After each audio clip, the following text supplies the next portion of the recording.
ॾिसो मौसम में तमामु घणी माना कि गर्मी वधी वई आहे। कल्ह 29 अप्रैल हुई, कल्ह खां 15 मई ताईं, ठीकु आहे, 15 मई ताईं तमामु घणी गर्मी हलंदी।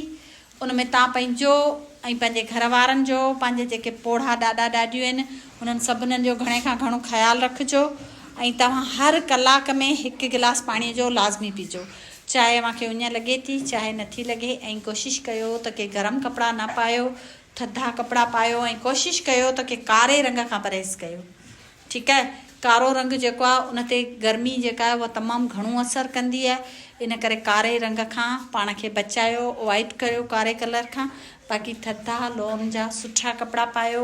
छोकिरियूं त वैसे ई मुंहिंजूं स्कूल जूं मथो ढके ईंदियूं आहिनि, पर छोकिरा बि कोशिशि करियो त के पाण सां गॾु केप वग़ैरह या टुआल या कुझु बि खणी अचो। जॾहिं तव्हां घर वञो था त पंहिंजो मथो ढके उन टाइम ते वञो ऐं पंहिंजे घर में आराम कयो। शाम जो तव्हां भले रांदि खेॾो, ठीकु आहे, शाम जो भले खेॾो।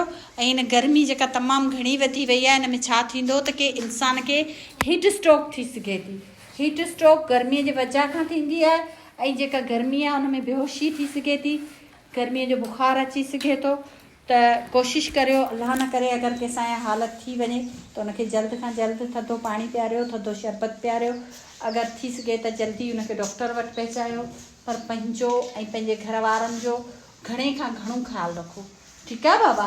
तव्हां ख़्यालु रखंदा सभु? सुभाणे खां सभु पंहिंजे लाइ पोतारा या केप खणी ईंदा, जंहिंसां वञण टाइम ते मथो ढके वेंदा। अगरि न त अव्हांजा बैग आहिनि, अव्हांजा किताब आहिनि, उहो बि पंहिंजे मथो उन सां ढके घर वञिजो। छो जो अव्हांजा घर इलाही परे आहिनि, इन करे जेके परे परे खां ॿार अचनि था उहे पंहिंजो घणो ख़्यालु रखनि। हिक ॿिए जो रस्ते में ख़्यालु रखिणो आहे अव्हांखे।